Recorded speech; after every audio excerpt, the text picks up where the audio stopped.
with the energy that we exude and our excitement and our passion for life. Yeah. It's like this flowing energy, and people are drawn toward it. Like when you and Yeah. I go in a store and it's empty, and then Yeah. 10 minutes later, there's like 15 people in the store, and we're like, "You're welcome. Can we get a discount? Because And we they brought want in to all see these what we're people." buying. And they ask us, where did you get that? And the same thing. And that's what happens wherever we go. And dad's the same way. And so, your husband too. And the children are the same way. That's what's so funny. I was going to tell you, your son always says to me, I had a feeling I shouldn't play with that boy today. And I'm like, there you go. That's an empath. You're feeling your intuition. You're listening to your intuition in a positive tone. Welcome to Heart Parents. Let's connect with our kids and learn together. I'm Carrie. I was a former teacher and speech therapist. I'm also a parent of 2 spirited, gifted, highly sensitive kids. I was quickly brought to my knees as a parent when I thought that I would see a rosy lens version of parenting just as they present on Instagram, but I quickly learned that's not real life. I will provide real-life experiences and transform them into moments for connections and change for you to use in your house, with tips that worked for our family and how to implement them in your family. Connect to heart with your child, with your partners and other parents as we learn that we are not alone. We have a community, and although maybe we feel different from other families, there are many of us out there, and we are creating the next era of deep thinkers and change makers. Come along with me on this journey with Heart Parents. Welcome back to Heart Podcast. I'm Carrie. I'm here with my mom, Marci. And she's a grandma and a mom and worked in the medical field. And she's here to share some of the things that I grew up with and some of the things that we use with my kids and ideas of things that people can use with any of their kids. Yeah. Hi. Hey. Hey, Mom. Welcome. Welcome to the show. It's so exciting. You're my first guest. So I'm really excited to have you and to chat with you. You had some things that you wanted to share about the show. Well, I have to say that congratulations. I'm excited that you're passing the word and helping people to live happier and better and more positive lives, because we come from generations and generations and generations of positive, open-minded, spiritual, souls and spirits that are here, and we're learning. And Grandma used to always say we're eternal students. We never stop learning. I mean, we start as children, and it just progresses until we leave. It's like, and I'm so proud of you. Dad and I are both proud of you that you're doing such a great job passing the word. Oh, thanks. Yeah, it's really fun and really important, and something that I've become passionate about.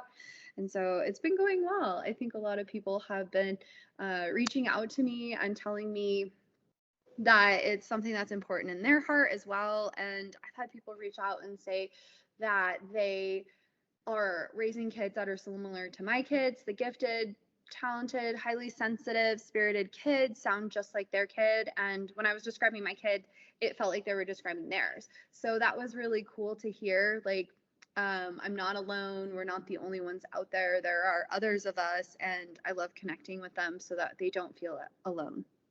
Yeah, of a like mind, for sure. And I think it's interesting because, my mom, same thing, and my father were both open-minded and spiritual and positive intuitives and empaths in the field. I think that that's really important, just to keep passing it on through the generations and helping others, and that we touch in our lives. We network. We're all connected. We're all like minds, and we just have to learn how to learn these techniques on how to do it. Meditation, like you say, is really important. I do it. You were brought up with it. Journaling is important, like you're saying with the kids. I was shocked to see your daughter the other day just writing all these things down. She was just like writing. She's 5 years old. And I think you're about the same age when we started journaling. And it's really cool because she could even draw pictures of the way she feels. My mom was a psychologist, taught special ed, and she said that's really important too, to have pictures and drawings and get inspired by all the positive things like you're doing with your kids. And it works. We did it with you. They did it with me and my grandma, my mom, my grandma, all of us. My cousins are all of this way of being. We use a sense of humor to break the ice of fear and negativity, which really is in and out of our life all the times. We're here to learn. I think that mind over matter exists. I think combining Western medicine, holistic medicine, meditation, mind over matter in the medical field that I was in. I was a nurse over 40 years in 4 different states. We were military, so we lived all over, which is stressful, but we continue to have that positiveness in our lives. Words, communication, like you're doing, is very important. We're all interesting that we're all caregivers in that field, because we were given this life to pass the word, and help people, and it's contagious. I want to be happy, and with the patients, I broke the ice. I tried to warm up to them and help them realize that our body responds to the way we think and the way we feel. And you're doing that with all your children, and hopefully passing the word.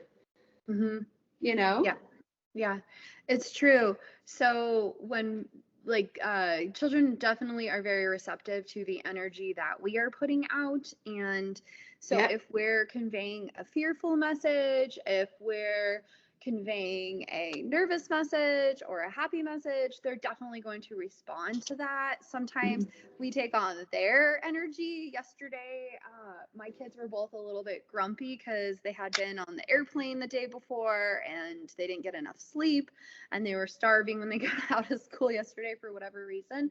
And I started to take on their energy and their emotions. And later on, I was grumpy with my husband, and I realized this is not my energy. This is their energy that I am feeling and picking up. And sure, the kids are now dancing around the house because they feel great, because they just downloaded all onto mom. So they're just la la la in their world. So they feel better. And that's so true. They vent. And we do that with everybody. We have our friends, our girlfriends, our guy friends, whatever, our spouses, our partners, whatever, our friends, and they dump on us, and then we have to release it in some way. And the kids do go through that in school too. It's the same thing. I've seen it in the medical field. It's really interesting. And it's almost like, okay, let's connect, and we have to pass the word and pass it on. We're empaths, we're intuitives. We have these gifts that are present in our bodies and in our minds. And you're right. We have to use our soul and our spirit. Our hearts have to be positive in order to contribute to our minds, because our minds are so powerful. Like you say all the time, our minds are so powerful that it's wait a minute, let's get out of our minds for a little bit, like you say. Let's use our hearts and our emotions and our feelings responding to people around us. We're all affected by everything, the news, media, like you say, the social media and all that, and we begin to believe those things. Our mind takes over. We cannot allow our minds to take over, right? Yeah. And that's the way we were raised, and it works. I mean, how many generations of us? What's interesting is I say contagious, because your dad and I and your husband and your kids, even your kids, are responding to all this, and it brings others. They're like, ooh, that feels good talking to that person. Doesn't matter what words are definitely important. My mom used to always say that, and it's so true. I don't like bored. We were never allowed to say I'm bored. We're never allowed to say I'm afraid or I'm fearful, but we weren't exposed to the horror, the grossness, the violence, the negativity. We try to avoid those things. It's like eating also, same thing. When you're eating things that make you sick, and the patients come into the doctors and I have this, that, and this and that, and they're like, do you also have a counselor? What counsel? Are you meditating? Are you doing yoga? Are you doing something to help your spirit as well as your body, right? Like you're doing. Yeah. It's hard, because I think there was an era where maybe we wanted to just shuffle it under the rug and not talk about it. Like, oh, we're not exposed to any of the scary things. My husband and I, we don't talk about the scary things. We are trying to keep our children for as long as they can. And I don't even watch the news because I can't handle a lot of the things. I watch small bits when I can handle it energetically. But we do also have to sometimes talk about the hard things with our kids and acknowledge them and talk about how they're feeling in it, because we don't want to shove it under the rug per se. Like the natural disaster that was in our area, it was something that we could not hide from. We could not protect our kids from. We had to live it raw and in real time. So we have to talk about it, and we still talk about it a lot. But so it's definitely, it's nice to keep our kids in the child version that we can, as long as we can, especially if a kid has internet access or a phone early on. Those are pieces that are hard to keep them in their childhood. Right. And an example, I worked for pediatricians in California. We had a cardiologist, hematologist, endocrinologist. And the endocrinologist said, I was shocked. He said, Marci, there's a big elevation now with the population of these children that are sitting behind the computer all day long. They're becoming diabetics, they're obese, mentally, they're depressed. They're not burning off that energy that we accrue when we eat, which we need to eat positive stuff too. And he said, this is an epidemic. This is like, like the pandemic we just had. And it's really interesting when he said that was years ago. And it's gotten worse. And we also had a lot of kids that were bulimic, anorexic, and it was scary. Some of them were in the public eye too, celebrities and stuff. But it's really sad because I think we missed, we have to treat, which a lot of Western medicine doctors say and naturopaths say, that mental and emotional, and we need to meditate. Big corporations are doing that. They have meditation, their yoga. Hello. We had children that came in with cancers. They were little babies, and they were so accustomed to, me helping the doctor with the chemotherapy in the office. And they were so bright and sweet and happy because they really weren't aware. They weren't fearful. They weren't frightened. They weren't aware of how serious their situation is. They were so beautiful and positive because of the way we helped them in the office and their parents. So it reflects. It reflects from a child to a geriatric person who's elderly. I'm 67 years old, proud of it. But my spirit still tells me I'm 20. Right. And even though my body is aging, my spirit and my soul wants to persevere. There's a good word, persevere, intuition, meditation, all those things that you and I were raised with, and it works. Yeah. The proof is in the pudding, as they say, right? Yeah. You're doing it. Yeah, I think I definitely agree with the persevere because we always, people are drawn toward you and I with our energy, and Abuela, they were drawn toward her too. They're drawn toward my kids as well, like with the energy that we exude and our excitement and our passion for life.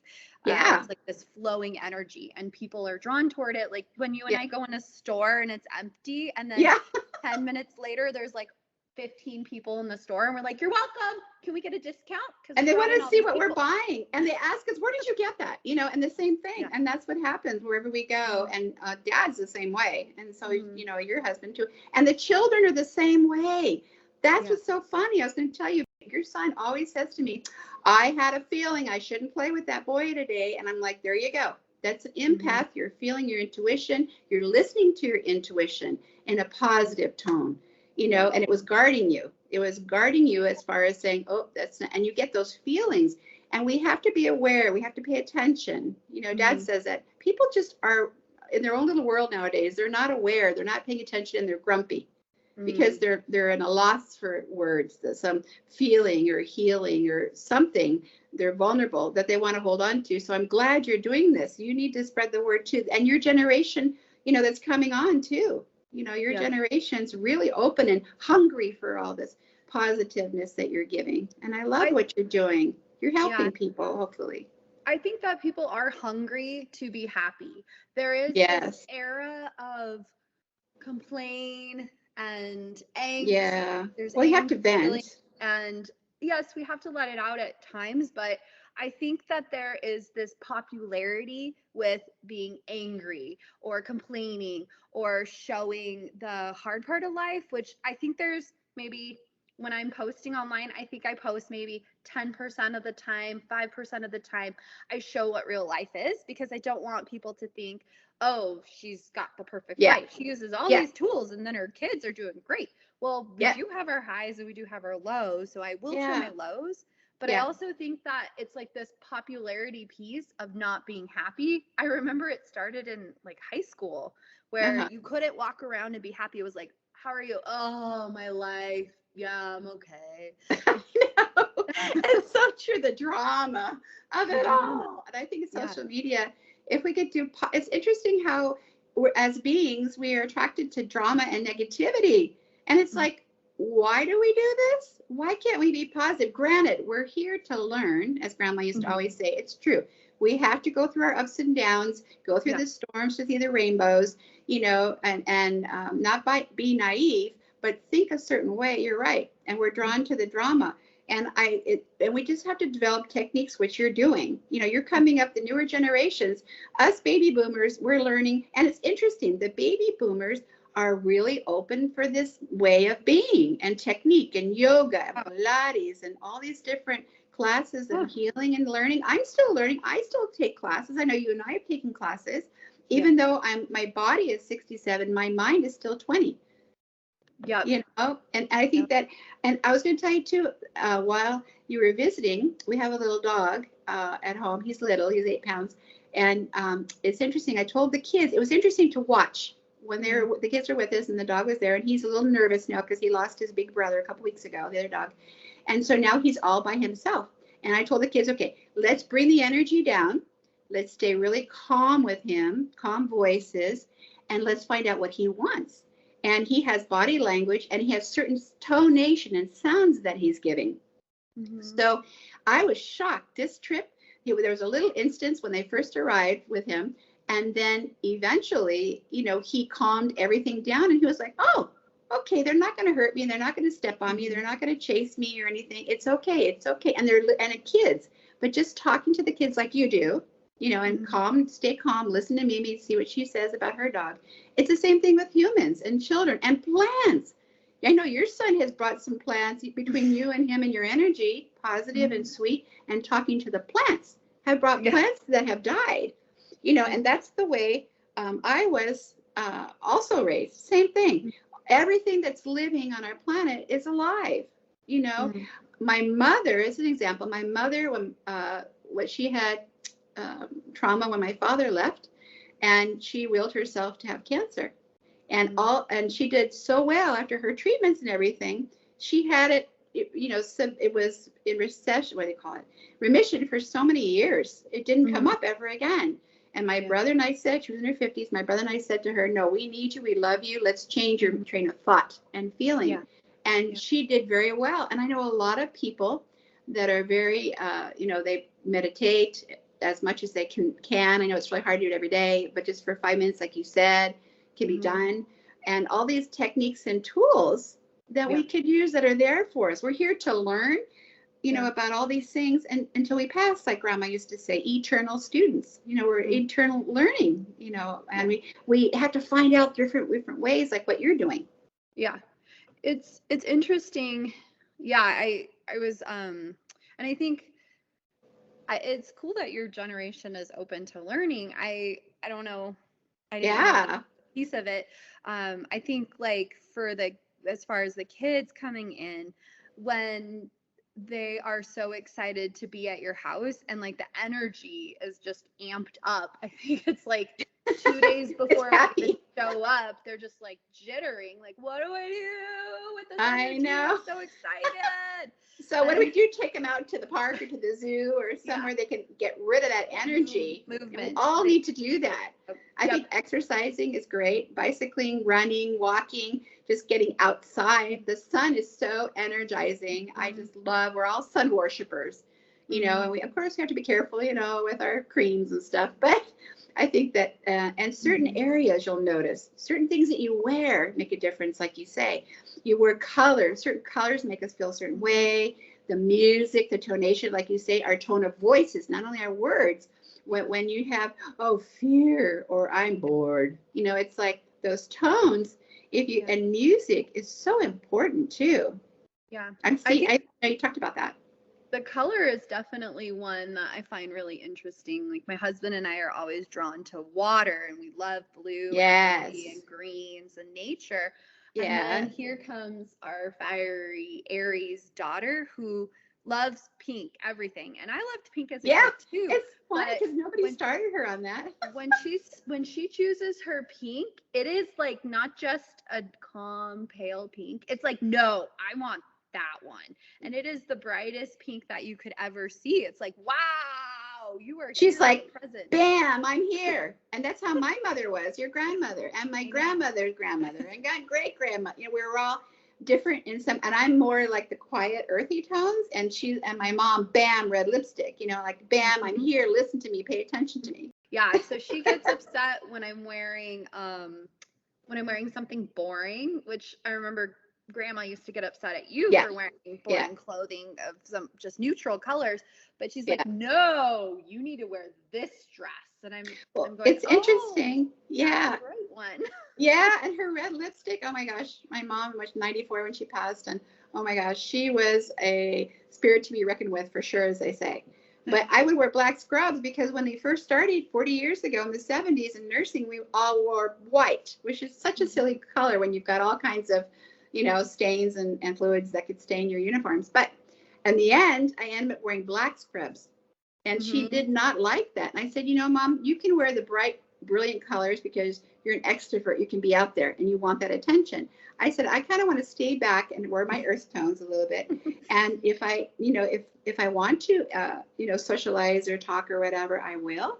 And I always, I have a way of being where I try to be calm most of the time. If I get upset and then I go to red, which I haven't done very many times in my life, as you know, you're the daughter.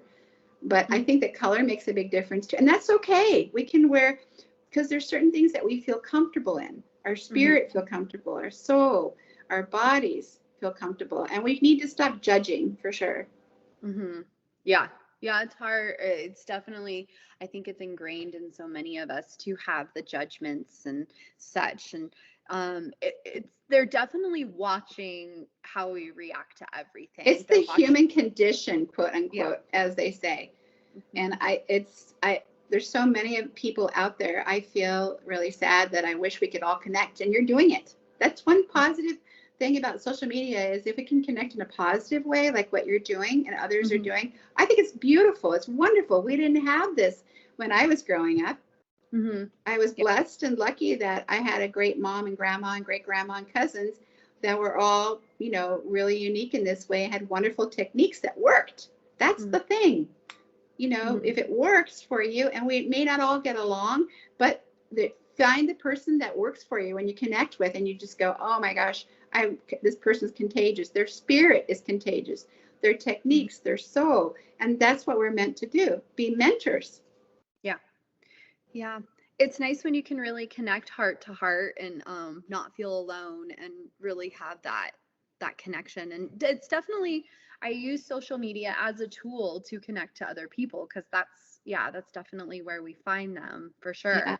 Yeah. And I love that you've had some really fun, humorous, videos and words, and all of our friends, even Dad, we're all like laughing. We're like, this is so cool, because for a moment you get to laugh and go, psh, life is serious enough. You can laugh at yourself. And we do that with the kids too, right? And at each other. You and I have laughed at situations, test driving an electric car. Oh my goodness. That we put that online. And all my friends love it. They're like, your daughter hasn't put any other funny videos out there. And I think that humor, that's been tested too. Positive humor. Yeah. Let's not look at violence and negativity. Let's try to, we kind of have to keep up on what's going on, but. Yeah. We have to have those snips when we are ready, when we are energized, when we are lit. Not going to watch it on a really long day, or when the kids are just having a lot of meltdowns and I'm trying not to take on their energy. Like I'm not going to watch it at that time. One thing that's really interesting when we're talking about energy is the energy that my son brings to himself. He makes friends so quickly. Part of his making friends so quickly is that he is always so often, well, I was going to say he's so often in his heart, but there is definitely those times where his sensory system takes over and he can't get back into his heart because he's in his head and he's fearful or overreacting to the stimulus that he's getting. And so when he is in his heart, I think that he makes friends so easily. And so I'm trying to help them overcome those fearful moments, those sensory moments, so that way they can be in their heart more often. And it's easier, I think it's easier to go back into your heart, to calm it down when you're a kid. I mean, there are moments where they're just tired, hungry, sick, overworked, Yeah. overstimulated. There's those moments, and you've seen them in the Yeah. hardcore world version with my kids. But when you're a kid, it's so much easier to go into your heart, hear yourself, calm that monkey mind. Yeah. So And it's really sad because a lot of us say things that we really don't mean. We Mhm. just say it. I remember grandma when I was little, she'd say, "Now think before you speak." And I thought, boy, that's true. And kids don't do that until they get older. And you Yep. just have to prepare them for that, like you're doing, and I think it's going to resonate. The other kids are kind of go, "Oh, he didn't get mad at me." Because I always say, Mhm. if someone throws something out at you in anger towards you, then it's almost like you want to do it back in response, reflex. Mhm. And if you already are not in that frame of mind and you cannot be that way to begin with, then you'll go, it'll go water off your shoulder, roll off Mhm. your shoulder, and it'll resonate. And he's gotten so much better. I mean, it's just amazing. And your calmness too. Yeah. Your and his dad's calmness, I can really feel a big difference too over the years, I should say. Yeah. Yeah. Yeah. It's definitely easier once we have our tools in place, when we're doing our self-care and our mindfulness and our strategies. It helps a lot. And they all get easier to use as you start to use them more and more. It's going to be part of their heart and their core, like you say, core values, core way of being, core spirit and soul, and doing all of that. And I feel like that it can be done. The more you listen to it, the more it resonates, the more it stays in your mind. You dwell on the positive and all the techniques, and you use those techniques and those tools because we have it in us to do it. I've seen it in the medical field. I've seen it. You really have to be, we have relatives and friends that are going through things right now. And their mind is, the ones that are doing so well are the ones that are positive and like what you're doing, techniques and tools. And there's always things popping up that work. That's just so nice, like with you and what your family is doing and what we're learning too, how to be with these beings, our grandkids. We're learning how to be with them and what helps them. And we're calm about it now too. It's almost like you're fearful. Oh my gosh, how do I talk to these kids? And at least if you have the techniques now, we've noticed that it really works, and they want to be around the way of being, the calmness and what to do in that situation. They're definitely going to pick up your energy too. If you're nervous and fearful, then they're like, what is this? What am I hearing? What's nerve-wracking? Yeah. Because these kids being born are so bright and intelligent, but they don't have the maturity or the knowledge. They don't even have the knowledge yet. They're still growing. They're little sponges, as Grandma used to say. And man, is that true? You were that way. You were raised an only child, and you were already an old soul. You were already telling me what to do. It was pretty cute when you were little. And then I had to say, okay, whoa. I'm the mom. You're the daughter, because you were so bright. But we were raised around adults that were pretty positive. I had a wonderful childhood. I mean, my brother too. And I thought you did too. And just the techniques that work. It takes time. I worked also. You had to go to daycare, a positive daycare, thank goodness. And I think that it makes a big difference. Yeah. Yeah, you definitely have to reinforce it if they are in daycare, and spending time with them, and also teaching the teachers that are around them or the caregivers that are with them, teaching them the tools that work best with your kid has been really helpful. I know a lot of times at school, and we're almost out of time, but I know. There's so much to get into. At school, I would approach teachers and say, like, oh, I'm really finding that this works really well with my daughter, or this works really well with my son. And the teachers are like, oh, well, I don't feel like I have to use those at all. And I'm thinking, yeah, that's because my kids are really big people pleasers. They do not want to look different, but it's still stressful on their system if we don't use these tools for them. So it's hard. Educating the caregivers and the teachers and such that maybe don't realize that your kid is an empath or an introvert, because they're putting on this facade when they go into public so that they can fit in with everyone else. And I'm a caregiver too, and so is your dad. And so was my mom, so was my brother and my dad. And I think that that's true. You have to draw boundaries and learn techniques, like you're saying, and bring them out of that with a mask, because there's a lot of kids that keep it inside and they need to get it out there, you know, and vent and be allowed and given permission to do so too. Yeah. Well, I just love you so much. I'm so proud of you. We're so proud of you. Everything that we've used in life, and we're still learning with your kids. Isn't that interesting? You raise your own kids, and then boom, there's the grandkids. Boom, there's the nieces or nephews that come to you, which we have them too. You know, that come to us, and we love all the sides. We love all our nieces and nephews, and they're all part of that generation, like you. It's wonderful and positive, and trying to do a good job and raise their kids, you know, to help them get into society. Yeah, I think it's a big era of change makers. Coming in, and we're raising change makers, and we're trying to hone them in so that way they can function in society while also being themselves. And that's a huge piece of the puzzle, is how to not break them of their spirit, but help them channel into what they need to be for the best version of themselves. Right. No, that's true. Yeah. Definitely. That's good. I love you, Mom. It was nice. I love you too. Thanks for calling me. If there's a parent that you think this could resonate with, please be sure to share it with them so we can all benefit from each other. Follow Heart to Heart Parents Podcast on Instagram for daily fun ideas and tips. Happy week!